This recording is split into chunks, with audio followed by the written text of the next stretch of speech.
बिहार के शिवहर लोकसभा सीट पर इस बार किसको मिलेगी जीत और किसकी होगी हार, ये सवाल बार बार पूछा जा रहा है। ये सवाल इसलिए भी पूछा जा रहा है क्योंकि इस बार शिवहर लोकसभा सीट से मुकाबला काफी दिलचस्प हो चुका है।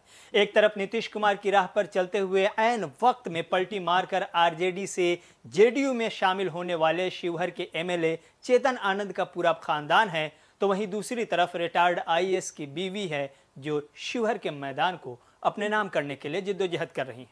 हालांकि उम्मीदवारों की एक लंबी फहरिस्त है, लेकिन सीधा मुकाबला इन्हीं दोनों उम्मीदवारों के बीच होता हुआ दिखाई दे रहा है। शिवहर के साबिक रुकन पार्लियामेंट और बाहुबली पहचान रखने वाले आनंद मोहन की बीवी लवनी आनंद को जेडीयू ने इस बार शिवहर से उम्मीदवार बनाया है, तो वहीं दूसरी तरफ इंडिया इत्तेहाद की तरफ से राजद ने रितु जायसवाल को मैदान में उतारा है। अब सवाल यह है कि शिवहर की सीट किसके नाम होने जा रही है। क्या यहां इस बार भी जात बिरादरी का खेल चलेगा या विकास के नाम पर वोट डाले जाएंगे? क्या इस बार भी मोदी के नाम पर लोग वोट डालेंगे या तेजस्वी के नौकरी का धमाका यहां काम कर जाएगा? आदाब नाजरीन, मैं हूं रहमत कलीम और आप देख रहे हैं भारत एक्सप्रेस उर्दू। शिवहर लोकसभा सीट पर गुज़श्ता 3 इलेक्शन में बीजेपी की उम्मीदवार रही रमा देवी को कामयाबी मिली और इस बार उनका टिकट काटकर लवली आनंद को टिकट दिया गया है। चूंकि ये सीट जेडीयू के खाते में आई थी, इसलिए रमा देवी को टिकट देना मुमकिन नहीं था और वैसे भी रमा देवी पहले से ही हाथ खड़े कर चुकी थी। लेकिन रमा देवी की जीत की हैट्रिक के पीछे का जो सबसे बड़ा कारण रहा है वो उनके समाज का मुत्तहिद होकर साथ देना था। रमा देवी वैश्य समाज से आती हैं और शिवहर की इस सीट पर 1/4 वैश्य वोटर्स हैं और इस समाज को बीजेपी का रवायती वोटर भी माना जाता रहा है। लेकिन इस बार शिवहर की सीट जेडीयू के खाते में आने की वजह से एनडीए ने यहां से वैश्य समाज के बजाय राजपूत समाज से आने वाली लवली आनंद को टिकट दिया है। यही वजह है कि बीजेपी के जो रवायती वोटर्स हैं यानी वैश्य समाज इस बार पाला बदलने की तैयारी में है। अगर ऐसा होता है तो फिर लवली आनंद के लिए जीत का रास्ता काफी मुश्किल हो जाएगा। लवली आनंद के साथ एक दिक्कत यह भी है कि लोग उन्हें बाहरी कह रहे हैं। हालांकि उनका बेटा चेतन आनंद यहां से एमएलए है। यह और बात है कि शिवहर में उनका रहना कम होता है और शायद इस वजह से लवली आनंद को नुकसान उठाना पड़ भी सकता है।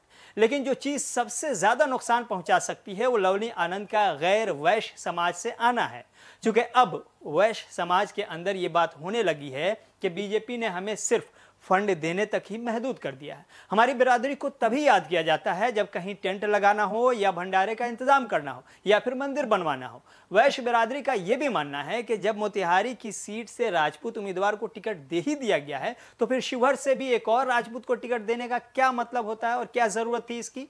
इसलिए जो पार्टी हमारे यानी वैश्य समाज को आगे बढ़ाने के लिए उम्मीदवार मैदान में देगी, वैश्य समाज उसी को सपोर्ट करेगा। ये वैश्य समाज के अंदर की खबर है। वैश्य समाज की नाराजगी को आनंद मोहन और लवली आनंद दोनों बखूबी समझ रहे हैं और यही वजह है कि लवली आनंद अपने शौहर के साथ साथ बेटा और बहू को भी चुनाव प्रचार में उतार चुकी हैं और हर गांव तक पहुंचने की कोशिश कर रही हैं ताकि वैश्य समाज के साथ साथ दूसरी बिरादरी का भी वोट उन्हें मिल सके। लवली आनंद के लिए वैश्य समाज की नाराजगी अपने आप में नेगेटिव पॉइंट जरूर है, लेकिन पॉजिटिव पॉइंट यह है कि लवली आनंद को राजपूतों का भरपूर सपोर्ट मिल रहा है। आनंद मोहन के लिए दूसरी अच्छी बात यह है कि तेली समाज न चाहते हुए भी इस बार लवली आनंद को वोट करने के लिए तैयार है। और तीसरी अच्छी बात लवली आनंद के लिए यह है कि ओबीसी और दलितों में से भी उन्हें कुछ वोट मिलने की उम्मीद जताई जा रही है। माना यह भी जा रहा है कि कुछ मुस्लिम वोटर्स भी जेडीयू के नाम पर लवली आनंद को वोट दे सकते हैं। ये अभी तक का हिसाब किताब है जिसमें लवली आनंद की जीत भी हो सकती है और हार भी। अब बात करते हैं रितु जायसवाल की, जो इंडिया इत्तेहाद की तरफ से आरजेडी के लालटेन छाप पर शिवहर से अपनी किस्मत आजमा रही है। रितु जायसवाल के लिए इस इलेक्शन में शिवहर के उम्मीदवार के तौर पर प्लस पॉइंट ये है कि यहां से राजद के पास यादव और मुस्लिम के साथ साथ दलितों का एक बड़ा वोट बैंक है। इसमें सेंधमारी नहीं हो पा रही है। दूसरा प्लस पॉइंट यह है कि इस बार शिवहर का मल्लाह वोटर भी मुकेश साहनी के नाम पर आरजेडी को सपोर्ट करता हुआ दिखाई दे रहा है। लेकिन सबसे बड़ा जो प्लस पॉइंट है इस इलेक्शन में रितु जायसवाल के लिए वो है वैश्य समाज। चूंकि रितु जायसवाल वैश्य समाज से आती हैं और शिवहर में वैश्य समाज के वोटर्स की अक्सरियत है और वो इस बार बीजेपी से नाराज होकर अपनी बिरादरी के उम्मीदवार को वोट देने का मन बना रहा है, तो इस समाज का बीजेपी से नाराज होना रितु जायसवाल के लिए सबसे बड़ा एडवांटेज है।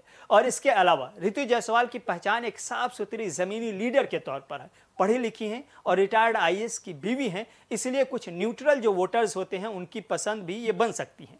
लेकिन रितु जायसवाल के लिए दो ऐसे उम्मीदवार हैं जो मुश्किल पैदा कर सकते हैं। एक राणा रंजीत हैं, जिनको असदुद्दीन ओवैसी ने एमआईएम का टिकट देकर मैदान में उतारा है, और दूसरे हैं बिहार के योगी आदित्यनाथ कहलाने वाले अखिलेश्वर श्री वैष्णव। इन दोनों से रितु जायसवाल को परेशानी इसलिए हो सकती है क्योंकि ओवैसी के नाम पर कुछ मुस्लिम वोटर्स आरजेडी के बजाय राणा रंजीत को वोट दे सकते हैं, जबकि अखिलेश्वर श्री वैष्णव को वैश्य समाज का कुछ वोट जा सकता है, क्योंकि ये भी उसी समाज से आते हैं और उनकी कुछ हद तक पहचान भी है। इसलिए रितु जायसवाल को इन दोनों से नुकसान होने का अंदाजा लगाया जा रहा है।